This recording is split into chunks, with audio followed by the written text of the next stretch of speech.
ప్రజాపాలన దరఖాస్తుల గురించి ఒక వార్త వచ్చింది. ఆ వార్త మీకు చదివిస్తా. ఇందిరమ్మకు కొత్త దరఖాస్తులు అంటే ఇందిరమ్మ ఇళ్ల పథకానికి మళ్ళీ దరఖాస్తులు. ఆల్రెడీ ప్రజాపాలన దరఖాస్తులు పోగా మళ్ళీ కొత్త దరఖాస్తులు అడుగుతున్నారు వీళ్ళు. ఏంటంటే ఊళ్ళు లబ్ధిదారుల ఎంపికలో ఎమ్మెల్యేలే కీలకం. ఎమ్మెల్యేలు ఎవరికి ఇష్టమో ఎమ్మెల్యేలకు ఎవరికి ఇష్టమైతే వాళ్ళకి ఇస్తారు.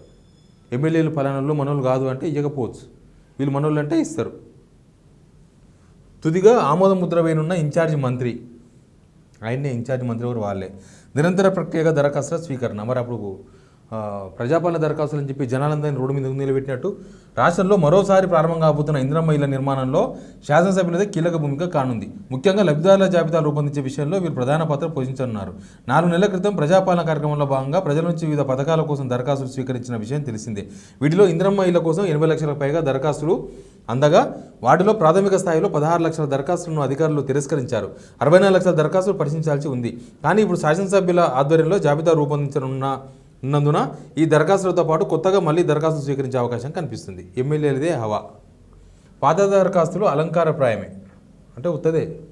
అప్పుడు జిరాక్స్ సెంటర్లో పోయి జిరాక్సులు తీసి ఉరికిపోయి పొద్దుగాల లైన్ నిలబడి ఇచ్చారు కదా ప్రజాపాలన దరఖాస్తులు అని ప్రతి ఊర్లలో అక్కడ ఇక్కడ సెంటర్లు పెడితే అవన్నీ ఉత్తదేనంట. ఇలాంటి పథకాలకు దరఖాస్తు చేసుకోవడం నిరంతర ప్రక్రియగా కొనసాగించాలని ప్రభుత్వం భావిస్తోంది. లబ్ధిదారుల ఎంపికలో చాలా అంశాలను అధికార పార్టీ ఎమ్మెల్యేలు పరిగణలోకి తీసుకుంటారు. ఈ క్రమంలో కొత్తగా దరఖాస్తులు స్వీకరించి ఆ జాబితాలు రూపొందించే అవకాశం ఉంది అంటున్నారు. అదే జరిగితే ప్రజాపాలనలో స్వీకరించిన దరఖాస్తులు అలంకారప్రాయంగానే మిగిలిపోయే పరిస్థితి ఉండనుంది. ప్రజాపాలన దరఖాస్తులు అని చెప్పి అసలు మొత్తం గవర్నమెంట్ రాగానే స్టార్ట్ చేసింది కాంగ్రెస్ గవర్నమెంట్. మొత్తం 1,25,00,000 దరఖాస్తులు వచ్చినాయి. 1,25,00,000 దరఖాస్తులు అంటే ఒక్కొక్క ఇంటికి ఒక దరఖాస్తు.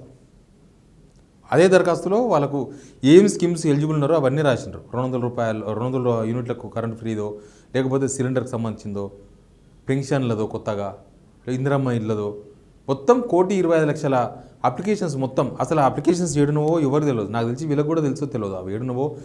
అట్లా ఎర్రగడ్డ ఫ్లేవర్ మీద కొన్ని పడిపోయిండే, కొన్ని అక్కడక్కడ బార్లలో కనిపించినాయి. కింద స్టఫ్ వేసుకొని మిక్చర్ పొట్లాలని చించుకొని కూర్చున్నారు. మరి ఇప్పుడు అవి అక్కడనే ఉన్నాయో తెలియదు.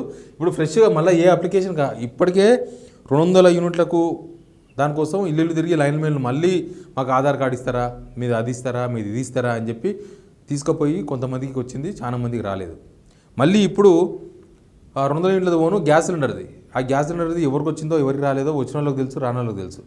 ఇప్పుడు మళ్ళీ ఇందిరమ్మ ఇళ్ళ కోసం అంట 2 ఇష్యూస్ ఉన్నాయి చూడండి. 2 ఇష్యూస్ ఏంటంటే మళ్ళీ దరఖాస్తులు చేయాలంట కొత్తగా. ఎందుకు దరఖాస్తులు చేయాలంటే ఎమ్మెల్యేల కోసం దరఖాస్తులు చేయాలంట. ఎమ్మెల్యేలు డిసైడ్ చేయనికే ఎవరికి ఇల్లు ఇవ్వాలి, ఎవరు దీనిలో ఎలిజిబుల్, ఎవరికి మనం డబ్బులు ఇవ్వాలి అని తెలిసేది ఎమ్మెల్యేలంట, అధికారులు కాదు. ఇట్లా చేస్తే అట్లయితుంది.